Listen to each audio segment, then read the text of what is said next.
আপনারা দেখতে পাচ্ছেন এক ছেলের সাথে কিন্তু আমার তুমুল লড়াই চলতেছে। এই ছেলে আমাকে ফোনে হুমকি দিয়েছিল, আমি তার এলাকার যাই ইচ্ছে মতো পিটিয়ে তার মেডিকেল পাঠাইলাম। হ্যালো বন্ধুরা, আশা করি সবাই ভালো আছেন। আমিও আপনাদের দোয়াতে খুব ভালো আছি। আজ একটা ইন্টারেস্টিং ভিডিও নিয়ে আপনাদের সামনে আমি হাজির হয়েছি। দুঃখজনক হলেও সত্যি, এই দুনিয়ায় আপনাকে ভালোবাসার মানুষ যতই থাক তার চাইতে অবহেলার মানুষও কিন্তু কম নাই। আপনার চারপাশে কিছু ঘনিষ্ঠ বন্ধু বান্ধব আছে, তারা আপনার দিকে এমন ভাব করবে যে আপনার তখন মনে হবে এরা ছাড়া দুনিয়াতে আপন বলতে আপনার আর কেউই নাই। অথচ আপনি একটা বিপদে পড়েন, এই লোকগুলোই কিন্তু আপনার বিরোধিতা করবি। তবে যাই হোক বন্ধুরা, আমি কিন্তু বাদ থেকে বেড়াচ্ছি গোবিন্দপুর মেলার যাওয়ার জন্য। গোবিন্দপুর মেলার থেকে একজন আমাকে ফোনে হুমকি দিয়েছে, আমি নাকি ওকের মেলাত গেলে আমার হাড্ডুগুনি নাকি ভাঙ্গে চুরমার করে ফেলবো। তবে যাই হোক, আমি কিন্তু মনের মধ্যে 30-40 কেজি সাহস নিয়ে গোবিন্দপুর এলাকার মধ্যে ঢুকে পড়ল। আপনারা লক্ষ্য করে সামনের দিকে যে দোকানপাটগুলো দেখতে পাচ্ছেন, এটা কিন্তু গোবিন্দপুর বাজার। এই গোবিন্দপুর বাজারে মাছ, মাংস, শাকসবজি ইত্যাদি সবকিছুই কিন্তু পাওয়া যায়। যাই হোক, আমি অটো ভ্যানে চড়ে কিন্তু হাওয়া খেতে খেতে মেলার মধ্যে ঢুকে পড়তেছি। আর আমি মনে মনে চিন্তা করতেছি, এই এলাকায় এসে মার খেয়ে যাওয়া লাগবে নাকি এই এলাকায় আমার ভালোবাসার মানুষও দুই একজন আছে। আমি এই কোথাও শার্টের বোতাম খুলে বুকত ফোঁ দিয়ে সামনের দিকে আগে যাওয়ার ভাই। আপনারা সামনের দিকে লক্ষ্য করে দেখেন, দূর থেকে ওই যে মেলা দেখা যাচ্ছে। লক্ষ্য করে দেখেন, এই মেলায় কিন্তু যুবক যুবতী, বয়স্ক, মহিলা, মুরব্বী সব ধরনের মানুষ আসছে রে ভাই। আপনারা সামনের দিকে চাই দেখেন, আকাশত কি সুন্দর গুড্ডি আর করে উড়াচ্ছে। এলে গুড্ডি আর করে উড়ানোর দৃশ্য দেখে আপনার আমার ছোটবেলার কথা মনে হয়ে যায়। হঠাৎ আমি সামনের দিকে চাই দেখি মানুষের ভিড় জমে আছে। তাই আমি চিন্তা করলে ভেতরে যাই দিই ঘটনা কি। আমি ভেতরে যাই দেখি ভাই, গ্রামের ঐতিহ্যবাহী খেলা সেই লাঠিবাড়ি খেলা হচ্ছে। হঠাৎ করে আমার ওস্তাদের সাথে দেখা হয়ে যায়, আমি এনা কোলাকুলি করনো। আর ওস্তাদ করছে, তোমাকে আমি মানুষক দিয়ে ফোন দেওয়া আছে না মেলাতে আসার জন্য, এনে লাঠিবাড়ি খেলে নেবো। যে ছেলেটা ফোন দিছিল সেই ছেলেটা ওই লাঠিবাড়ি খেলার জন্য ফোন দিছিল। আপনাদের সাথে আমি এনা মজা করনো। তবে যাই হোক, আপনারা আবার মনে কিছু লিয়েন না। আপনারা দেখতে পাচ্ছেন আমার সাথে যে ছেলেটা খেলতেছে, এই ছেলেটার নাম হচ্ছে মাসুদ। এই ছেলেটা আমার ভাগ্নে হয়। আমরা মামা ভাগ্নে যে খেলাটা খেলতেছি, এই খেলাটার নাম আমি দিছি, যাই যত কোবাবার পারো কোবাও, কোবাও সামসু, কোবায়া ভাঁজ করে ফেলাও, কোবা।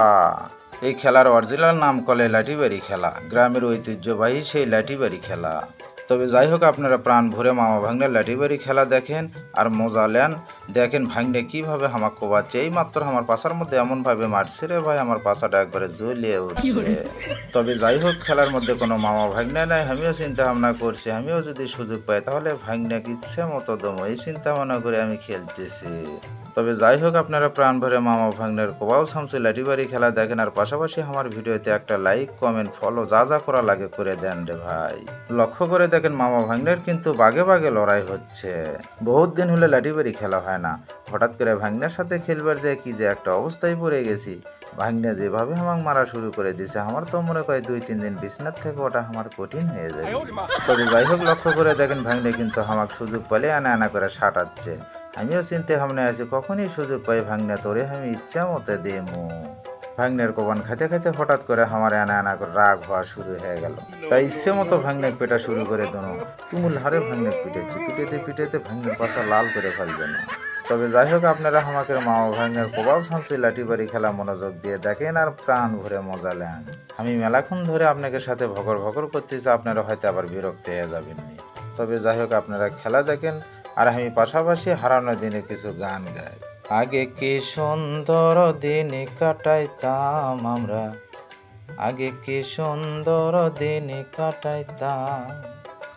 গ্রামের নৌজওয়ান হিন্দু মুসলমান, গ্রামের নৌজওয়ান হিন্দু মুসলমান, মিলিয়া বাউলা গান আর মুর্শিদি গাইতাম আমরা, মিলিয়া বাউলা গান আর মুর্শিদি গাইতাম।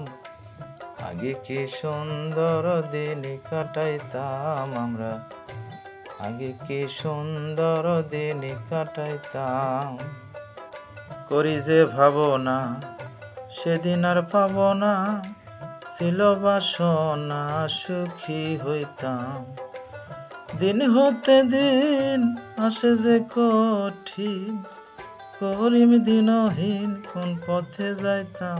ভাই রে ভাই, আমার কিন্তু লুঙ্গি খুলে গেছে, তাই আর খেলা হলো না। আমি কলে মাঠের মধ্যে থেকে বার হয়ে গেল। আপনারা লক্ষ্য করে দেখেন, পরের ব্যাচের যে লোকজনগুলো খেলতেছে তারা কিন্তু তুমুল হারে মারামারি করতেছে।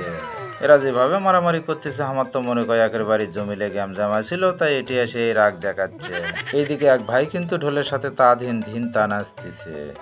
আমার ভাগ্নে যেভাবে আগুন খেলা দেখাচ্ছে তাতে আমার তো মনে হয় হাত পায়ের পশম একটাও থুবলে না, ঘুরে সাফ করে ফাল দিবি। তবে যাই হোক, আমার ভাগ্নে কিন্তু আগুন খেলার কথা জানে। তাছাড়া এইভাবে হাত পায়ের মধ্যে যেভাবে আগুন দিচ্ছে আমার তো মনে হয় হাত পায়ের পশম আর চামড়া একটাও থাকার কথা লয়।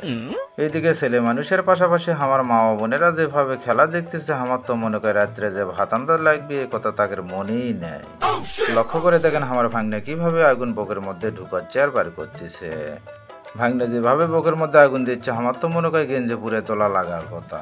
সবাই লক্ষ্য করে দেখেন ভাগ্নে কিন্তু আগুন হাতলিয়ে তেলাং তেলাং করে লাচিচ্ছে। এইদিকে ভাগ্নের লাশ দিকে ঢোলা লাল করে কিন্তু গেরা উঠে পড়ছে। আপনাকে অসংখ্য ধন্যবাদ এই গোবিন্দপুর মেলার প্রথম পার্ট দেখার জন্য। দ্বিতীয় পার্ট দেখার জন্য আমন্ত্রণ রইল। সবাই ভালো থাকবেন। আল্লাহ হাফেজ।